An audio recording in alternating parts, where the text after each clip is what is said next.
नमस्कार, good morning everyone, welcome all of you. My name is Akash Sharma और you watching your channel AV rising star. दोस्तों, आज मैं बहुत बड़ा टॉपिक, एक छोटा सा टॉपिक जो हर स्टूडेंट्स का बहुत डाउट होता है, जिनका मैथमेटिक्स बहुत वीक होता है। वो हमेशा पूछते रहते हैं मुझसे, कुछ स्टूडेंट्स जो पढ़ते हैं, कि सर मैथमेटिक्स को कैसे समझें, कैसे ईजी बनाएं उसको। क्वेश्चन लगाने चलते हैं, बस सब गायब हो जाता है, ब्लैंक हो जाता है, समझ में आता है कि इसके आगे स्टेप क्या करें। कुछ बेसिक क्वेश्चंस जो स्टूडेंट्स के माइंड्स में रहता है, उनका सोल्यूशन मैं आज लेके आया हूँ, उसी के बारे में थोड़ा डिस्कस करूँगा। तो टाइम ना लेते हुए चलिए स्टार्ट करते हैं। तो एक स्टूडेंट का पहला क्वेश्चन है, बोल रहा है सर सबसे पहले क्या करें मैथमेटिक्स में। तो देखिए, सबसे पहले क्या करना होता है, मैंने कहा सबसे पहले तो तुम एक काम करो, 2 से लेके 20 तक टेबल याद होना चाहिए। अब कहोगे यार सर मजाक कर रहे हैं, सच में बोल रहा हूँ। जितने बच्चों का टेबल सही से नहीं लर्न होता है, ठीक है, उन्हें रिमेंबर नहीं होता है, उनके लिए बहुत मुश्किल हो जाता है। मेन कैलकुलेशंस उसमें ज़्यादा आते हैं। अब कैलकुलेशन उसी फास्ट कर पाएगा जिस स्टूडेंट का टेबल याद होगा अच्छे से, अदरवाइज वो कैलकुलेशन सही से नहीं कर पाएगा। तो फर्स्ट थिंग आपने जान लिया, टेबल। फिर दूसरा क्वेश्चन क्या है, फिर एक बच्चे का दूसरा क्वेश्चन है, सर टेबल के बाद क्या करें। ठीक, तो मैंने कुछ बेसिक्स पहले से बता के रखा था उन लोगों को कि देखिए, जब आप मैथमेटिक्स पढ़ें तो उससे पहले कुछ चीज़ों का ध्यान रखें। जैसे कि क्या, जैसे सबसे पहले क्वेश्चन को बहुत ध्यान से पढ़ें। क्वेश्चन को पढ़ने के बाद जितनी भी चीज़ें आपने इससे पहले पढ़ रखी हैं मैथमेटिक्स में, जो उसके फार्मूले पढ़ रखे हैं, जो उसके कॉन्सेप्ट पढ़ रखे हैं, उसको आप रिवाइज़ करिए। आप देखिए कि उस क्वेश्चन में किस चीज़ का इस्तेमाल हो रहा है। अब सोचिए, अगर आप पढ़ रहे हो और अगर आप ये ना जाने कि हम किस चीज़ का इस्तेमाल करेंगे किसी भी चीज़ में, तो फिर कैसे आप लगा पाएंगे क्वेश्चंस को। तो मैथमेटिक्स का सबसे पहला रूल यही है कि सबसे पहले आप चेक करें, क्वेश्चन को ध्यान से पढ़ें, देखिए कि अगला स्टेप क्या होने वाला है और किस चीज़ का, किस फार्मूले का यूज़ यहाँ पे हो रहा है।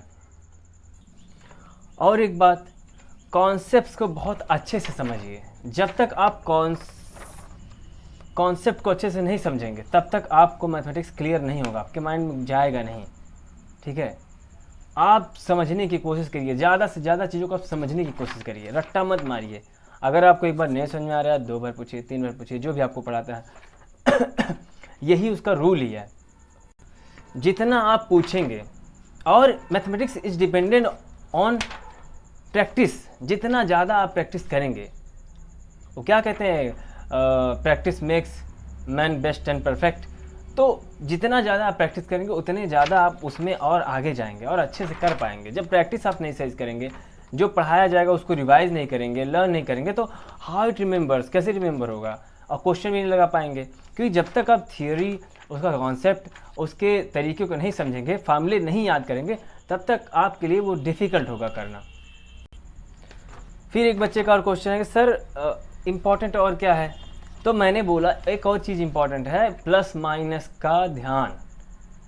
अक्सर मैथमेटिक्स में बहुत सारे ऐसे बच्चे मिलते हैं, ऐसे लोग मिलते हैं जिनको प्लस माइनस में ही डिफ़िकल्टीज हो जाती है। तो मल्टीप्लाई या डिवाइड छोड़ो, प्लस माइनस में ही डिफ़िकल्टीज।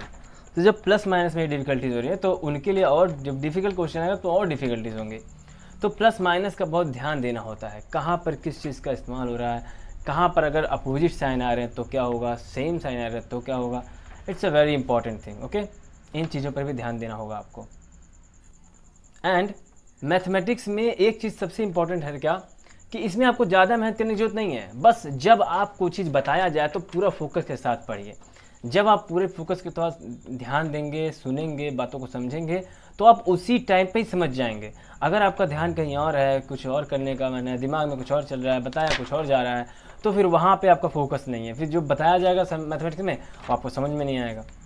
मैथमेटिक्स का यही रूल है कि जब आप उसको पढ़ें, उसको करें, तो पूरा फोकस उस पर होना चाहिए, अदरवाइज समझ में नहीं आएगा। You don't understand. ओके, अब जितना भी मैंने बताया, अब उसमें से एक बार देख लेते हैं। ठीक है, सबसे पहले मैंने बताया टेबल तो लर्न होना चाहिए, ठीक है, क्योंकि कैलकुलेशन करना है तो टेबल फास्ट कैलकुलेशन के लिए बहुत अच्छा है। उसके बाद मैंने कहा प्लस माइनस का ध्यान देना है, फोकस करके पढ़ाई करना है, ठीक है, अपना ध्यान इधर उधर नहीं करना है, ठीक, कॉन्सेप्ट को समझना है, फार्मूलेज याद करने हैं। जब तक इतनी सारी चीज़ें नहीं होंगी तब तक आप अच्छे से नहीं समझ पाएंगे, ठीक है। और फार्मूला तो बहुत ज़्यादा इंपॉर्टेंट है। ओके, तो बस इन्हीं वीडियो के साथ आपका ज़्यादा समय न लेते हुए मैं अपनी बात को समाप्त करता हूँ, और फिर मिलेंगे अगर और बच्चों का क्वेश्चन होगा तो। तब तक के लिए आपने मुझे सुना इतनी देर, उसके लिए बहुत बहुत धन्यवाद। Thank you so much for watching my video, and मिलते हैं नेक्स्ट टाइम में। तब तक के लिए टेक केयर, बाय बाय। पढ़ते रहिए, सीखते रहिए। नमस्कार।